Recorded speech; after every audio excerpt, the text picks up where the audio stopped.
It was the night of October 22nd, 1989. Right here. Tell me what happened. We were coming down this road here, and we were just talking and everything, and then this guy just came out and he had a gun, I thought it was some kid pulling a prank on us or something, but it wasn't, and then he looked at Trevor and he told Trevor to turn off his flashlight, and then he told us he had a gun and he told us to turn around and go over into this ditch and put our bikes in there and lay down. Then he came over and he asked us all our ages, and then he told Trevor to run as fast as he could into the woods or else he'd shoot. Then he looked at me and then he grabbed Jacob and he told me to run as fast as I could into the woods or he'd shoot. What did this man look like? Well, he was all in black. He had a mask on and... You couldn't see his face? He had a nylon mask or some kind of mask. Did Jacob say anything to the man? Just his age. When you ran, did you look back?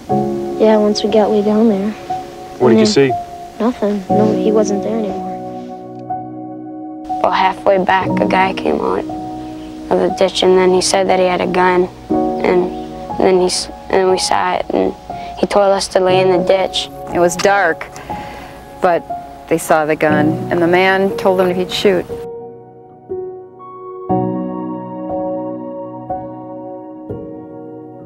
He told me to run off into the woods as fast as I could or else he'd shoot. He told Aaron to do the same thing, and then we ran, and then we cut across the field and came here and then called 911. From the abduction to when the police were here was 15-20 minutes, but they were gone. This is Merlin Jerzak calling. I'm right now next door to my neighbors, the Jerry Wetterling family. That's where you're calling? And some of their boys went down to Tom Thumb to pick up a movie, and on their way back, someone stopped them. We believe that they have one of the boys because one of the boys did not come back with them. Okay, were they picked up in a vehicle? Just a second, I'll ask, was there a vehicle there, or was he walking? They didn't see a vehicle. This person appeared on the road when they were bicycling back home. And they don't know where their other friend is at? They don't know where their brother and friend is at. So we're missing two people? We're just missing one. Did they see the individual at all? Yes, they did. Did you see the individual at all? He had a mask on. Trevor? Yes, you're talking to the sheriff's office, okay? I want you to give me anything you can recall about this male party that approached you guys, okay? Well, he was like a mask, sort of big. Okay. He had like it looked sort of like nylon things as a mask. So, do you know what color it was? Black. A black mask?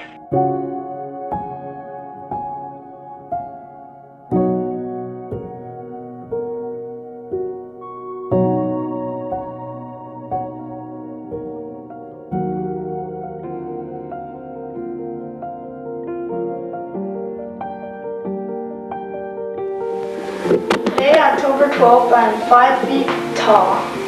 My whole name is Jacob Irvin Wetterling. My favorite food is steak. My favorite color is blue. My best friend is Aaron Larson. I don't really have a favorite song. My favorite game is Clue. My favorite thing to do most is watch football. My favorite sport is football. And my favorite TV show is The Cosby Show. What I want to be when I grow up is a football player. My favorite hobby is collecting football cards. I don't have a favorite book, and my newest friend is Gabe. I'm finished.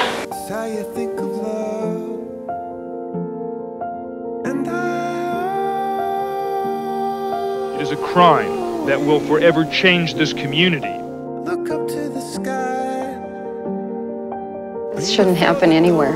It's the type of, it shouldn't happen anywhere. All I could think of was who would take a child away from their parents? Like, I couldn't fathom it. Sometimes they arrive, sometimes they are gone. They fly on.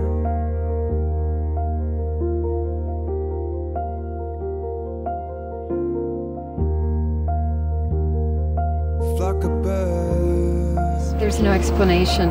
I don't feel the anger yet. I just want him home. I love him.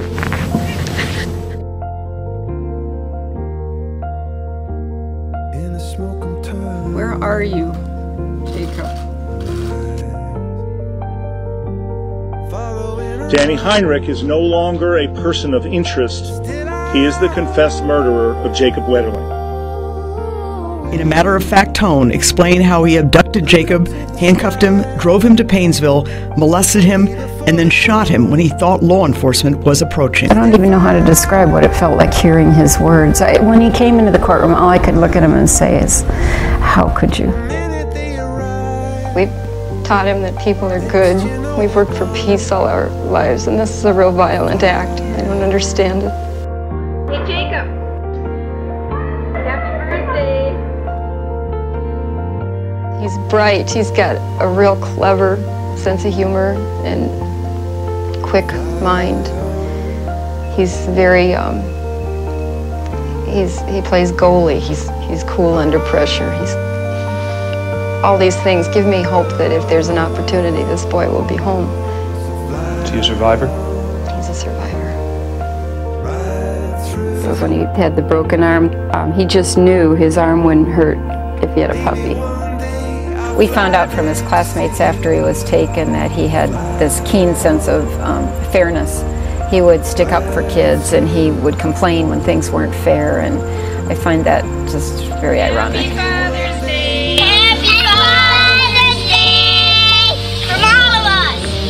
I'll probably never understand. He let all of his other victims go, and Jacob did nothing wrong. He just wanted to go home.